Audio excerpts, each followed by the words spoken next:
now, she had 2 jobs. After she straightened things out with Gwen, she could really start over.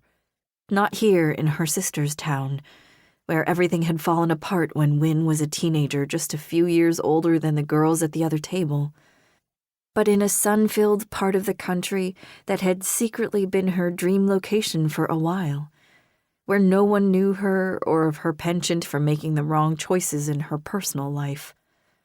The decisions she made for her professional life were so much easier. What did you do when everything fell apart? You moved on. That was Wynne's rule. Don't wallow, move on. That was exactly what she intended to do.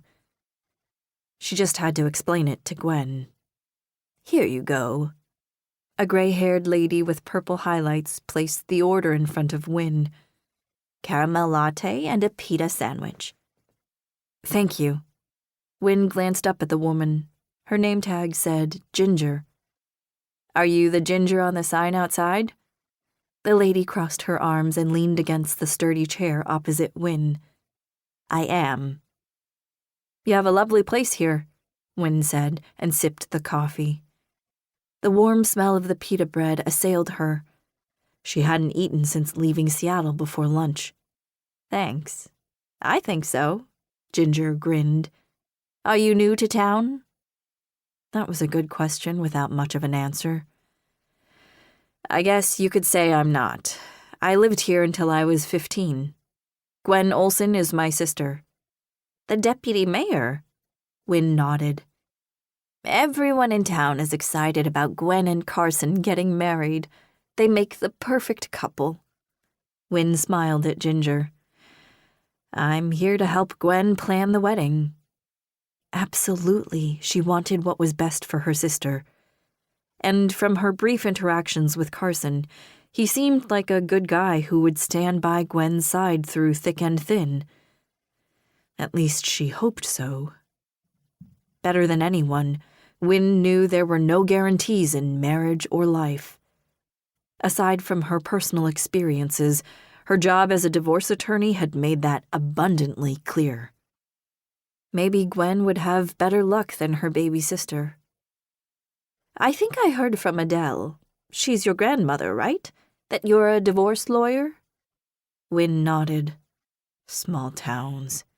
Nothing was secret, except her most recent blooper.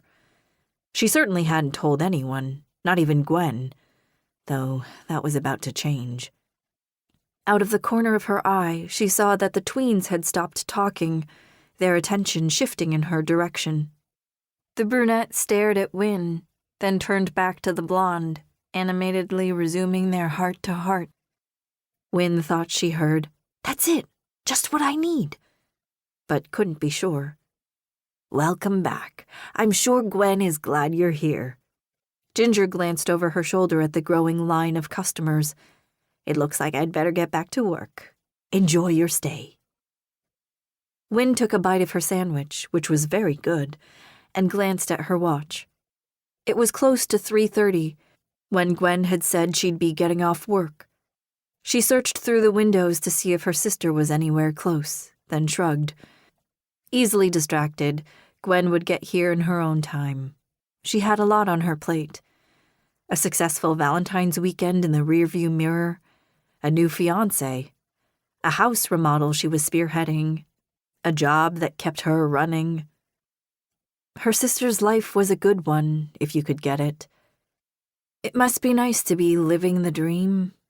A small, very small, part of Wynne was kind of jealous. Not a lot. Just a little bit. Gwen had worked hard for what she had. On Wynne's side of the court, it wasn't the smartest thing she'd ever done, agreeing to a fake marriage with Ian so he could make partner at his firm. They hadn't been dating that long when he'd suggested they merge their separate lives. It was a practical solution that would fix Ian's work problem without too much fuss, and give her a good reason to finally settle down in Seattle and let go of her constant habit of changing locations every few years. As an added bonus, after moving his things into her apartment, the rooms didn't seem so empty.